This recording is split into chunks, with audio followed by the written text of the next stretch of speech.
Hey everyone. I know everyone's been dogging on the PS5 Pro with good reason. Even here in Canada, the price is $960 before tax, which will bring it well over $1,000. So anyway, I know that this is a handheld channel. It's not really focused on consoles or anything, but I'm going to talk about why the PS5 Pro is actually a big deal and why we should be excited for it just in general on the AMD side of things for GPUs and their handhelds, APUs, etc. But before we get into all that, I'd like to give a shout out to a game called Critter Cove. Now, this came from a company called Keymailer who works with the devs to get review codes and to hands of reviewers. So big shout out to Keymailer for supplying this code. I then proceeded to let my wife play this game and then, I got her kind of thoughts on it. So you are able to create your character, you can create a critter, you can create a human character. So being able to create as like a critter character is kind of new for these type of games, I believe. Whereas Animal Crossing, I believe you're more kind of limited to human type characters. Now, you are able to experience the islands, reefs, and sunken ships as well, so you're able to run around, swim, dive, and boat. Now, the objectives here, the tasks, if you will, are to clean up the island and make it better, or make it great again, if you will. Now, if you want to build the island up and open up more shops as you go, that will progress the story along, obviously. Now, the main draws here are that you do get to have a 360 full camera view. It's not like a top-down style like Animal Crossing, and you do get to do first-person and third-person views as well, which my wife really did appreciate. So if you know somebody like my wife who appreciates these cozy games, why not give it a check out called Critter Cove.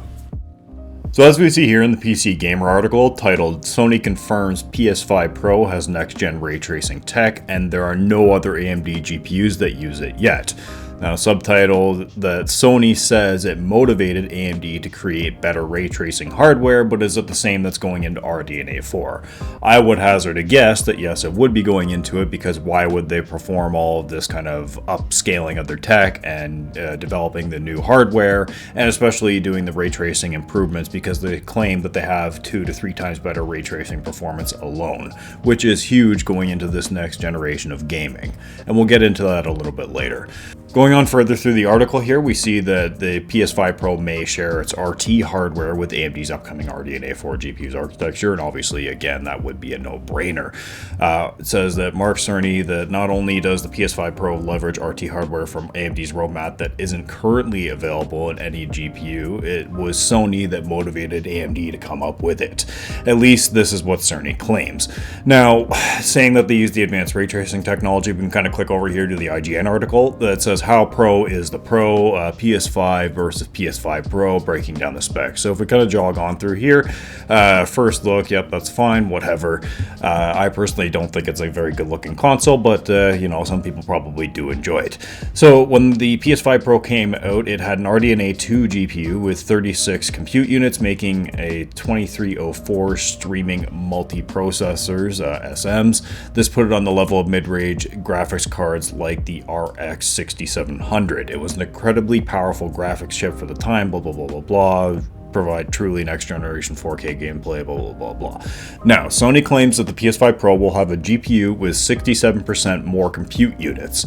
When they say this, they said it might be on par with something like a RX 6800, which is actually capable of 4K gaming. Now, again, this is important because yes, the GPU itself, performance-wise, just kind of raw hardware performance-wise, it's going up that much, but also they do have the increased ray tracing performance here, saying that they're able to have ray tracing effects turned up or to more advanced levels on the hardware. Now, when you're able to do the fidelity modes, and you kind of can turn them into performance. So moving over to this Auto Evolution article that I found, again, they highlight that, you can actually play in 8K on the PS5 Pro, sure, whatever, but they say 4K with ray tracing, and as well, for interest for this audience, the PC port might take a while. So with that being said, they said that the GPU has 45% more power with only a 10% boost to the CPU, and the RAM is also 28% faster. Ray tracing is 2 to 3 times better. Again, so what I was saying and why this is important is because alongside the PSSR upscaling with the presumed AI injection upscaling or machine learning upscaling, upscaling. Ray tracing is really important because if you see recent release titles like Star Wars Outlaws, you cannot play that game without any form of ray tracing. You need to have some form of bare minimum ray tracing turned on. You cannot have it turned off. And this kind of runs pretty poorly on handhelds. They did just recently do an optimized patch, but it's not made it terribly better, but it still made it a little bit better. Anyway, why this is important, because going forward in the handhelds, you're going to need a little bit better ray tracing performance, whether you like it or not, because devs are going to be relying on ray tracing as a tool for their games, because it will cut down on time spent in development. If you're able to implement RTGI or global illumination, and you're going to implement it and know that, okay, yes, every console or handheld, whatever, that is going to run this can support this level of at least bare minimum ray tracing, I don't need to worry about doing any hard-baked animations for lighting or anything like that. That's going to save them just time and work, and then it's going to result in a better looking game overall. Now, if they do have the 2 to 3 times better ray tracing performance, obviously it's not going to scale completely to the handheld GPU or APU side of things, but again, it is promising to see that kind of jump, at least from the PS5 to PS5 Pro.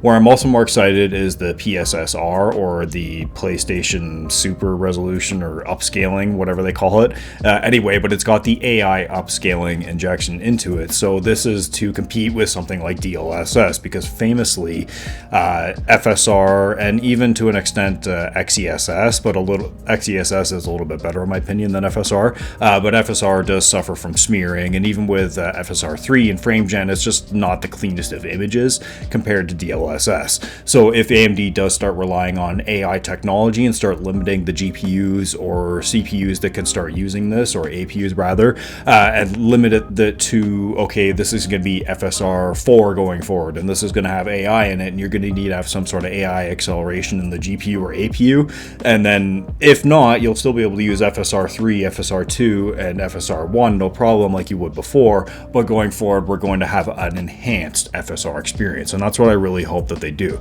I was kind of hoping that they'd be able to do this with the next generation of chips, mainly like the 890M GPUs on the APUs, but I don't think that's going to be happening, because they're saying that yes, that the PS5 Pro is currently utilizing technology that isn't available on any sort of GPU right now. So I don't think they'll be implementing any sort of FSR AI upscaling, at least this year, but hopefully next year when the next gen of GPUs start coming out. Unfortunately, when the RX 8000 series come out, as per the Tech Radar article here that we switched over to, that it's going to feature at least 4 new GPUs, but there's some bad news for hardcore gamers, and what this is alluding to is that they're basically, AMD is going to probably most likely officially drop out of the high-end range and just focus on mid-range to maybe kind of higher upper mid-ish range, you know, like kind of competing with like 4070-ish, 4070 Ti, but not pushing into that 4080, 4090 class anymore. So if RDNA 4 can push this new generation and use AI upscaling in FSR, that would be really great. But again, there's no promises that they are actually going to be doing this. You have to commend them for their openness for FSR 1, 2, and 3, and how far they brought that, for being able to basically use any relevant GPU on the market. But I think it's time that we do need to implement a next generation for this to keep up with DLSS and either perform the same as, if not better than. Now, this kind of Tech Radar article is alluding to that refocusing is a smart move right now, and I would tend to agree, because the 4090 and even the 4080s and the next generation of Uber GPUs are just impossible to keep up with. And there's really, yes, there is a market for it, but honestly, the market, the bread and butter, is going to be that mid-range GPU section. Now, just to kind of close things off here, like looking at the 890M performance, we can see that in Shadows of Tomb Raider on his Zenbook S16, it has the AI9 HX370. It's a 4 performance 8-core thread, 24 thread CPU, and it got 64 FPS in a low preset 1080p in Shadow of the Tomb Raider. And they did do Cyberpunk 2077 at 1920 by 1080 at low FSR 2.1, presumably performance, I would imagine, and they got just under 60 with that. So that's kind of what we're looking forward to, at least in the next step of generations of APUs. But what we're looking forward to beyond the AI9HX series and all that, and when the Ryzen 8000 series GPUs come out, and when that RDNA 4 technology is going to be starting to be utilized, that's when we can start getting excited about this PS5 technology kind of trickling down to handhelds, to tie it all back into PS5 Pro being good for handhelds. That's going to do it for this one. Hopefully this kind of helped clear things up, and you know what, kind of took a bit of hate off of the PS5 Pro for a minute, and to just look on the brighter side of things, hopefully, and look to what might come in the future in the form of a handheld that might run a little bit better with ray tracing and have AI upscaling. Let me know in the comments what you guys think and want.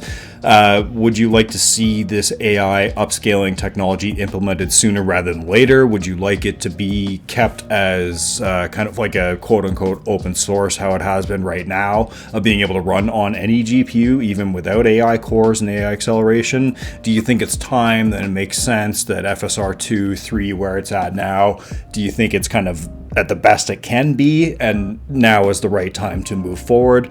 Let me know in the comments below. As well, feel free to join our Discord, Handhelds United, and our Reddit. You'll find all the relevant information below. As always, thanks for watching.